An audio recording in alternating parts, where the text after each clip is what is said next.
પર્યાવરણ એટલે આપણી આસપાસનું આવરણ કે જેમાં આકાશ, અગ્નિ, વાયુ, જળ, જમીન, આ પૃથ્વી પરના વૃક્ષો, નદી, તળાવ, સાગર અને પશુ પંખીઓનો સમાવેશ થાય છે. આ પર્યાવરણ વિના તો આપણું જીવન શક્ય જ નથી. કારણ કે આપણો દેહ પૃથ્વી, જળ, જમીન, વાયુ અને આકાશથી બનેલો છે. આ જાણતા હોવા છતાં પણ આજે આ તમામ તત્વો પ્રદૂષિત થઈ ચૂક્યા છે. એટલે જ તો કહેવાનું મન થાય છે કે સ્વાસ્થ્ય કે લીએ हानिकारक है प्रदूषण, स्वास्थ्य के लिए हानिकारक है प्रदूषण, इसका परिणाम होता है भीषण, इसका परिणाम होता है भीषण. શાળામાં આપણે એ જ તો ભણાવ્યું છે કે જીવવા માટે હવા અનિવાર્ય છે. પરંતુ હવે એ પણ ભણાવવું પડશે કે ખરાબ દૂષિત વાયુના કારણે આજે આ દુનિયાના 60 લાખ લોકો મૃત્યુ પામે છે, જેમાંથી 12 લાખ લોકો તો આપણા ભારતના જ હોય છે.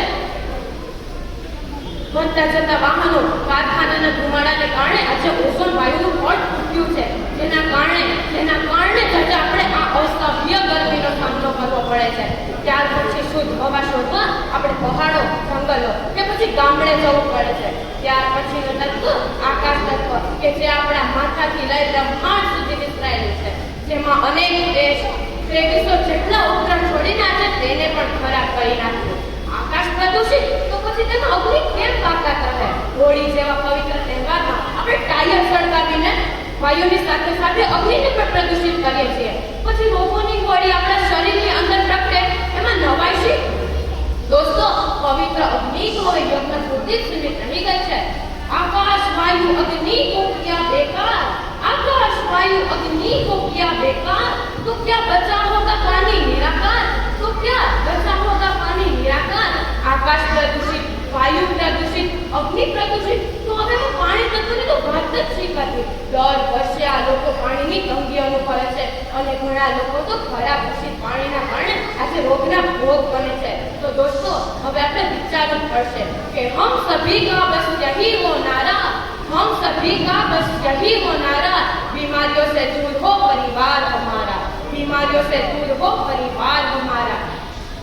પર્યાવરણનું મહત્વનું અંગ ધરતી, જેને પ્રદૂષિત કરવામાં આપણે પાછું વળીને જોયું જ નથી. પૃથ્વીની શોભા, ઓક્સિજનનો ભંડાર, પશુ પક્ષીઓનો આશ્રય સ્થાન અને આ જમીનને ફળદ્રુપતા વધારતા વૃક્ષો, જેનો આજે આડેધડ નાશ થઈ રહ્યો છે અને સાથે સાથે ચારે બાજુ સિમેન્ટના જંગલો ઊભા થઈ રહ્યા છે.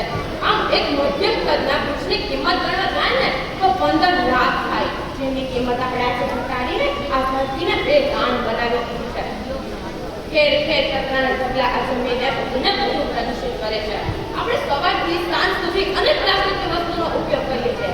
આ પ્લાસ્ટિક બનાવવું સસ્તું છે, વળી રંગીન અને આકર્ષક પણ ખરું, પણ જ્યારે તે કામનું નથી રહેતું ને ત્યારે તેને આપણે ફેંકી દઈએ છીએ. ત્યાર પછી તે હજારેક વર્ષ સુધી આ પૃથ્વી પર પડ્યું રહે છે.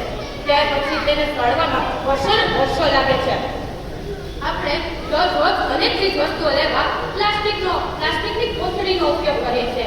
દર વર્ષે દરેક વ્યક્તિ 150 જેટલી પ્લાસ્ટિકની કોથળીનો ઉપયોગ માત્ર 15 મિનિટમાં લઈ ફેંકી દે છે. આપણે તો તેને ફેંકી દીધી, પરંતુ તે રહેવાની તો આ પૃથ્વી પર છે ને.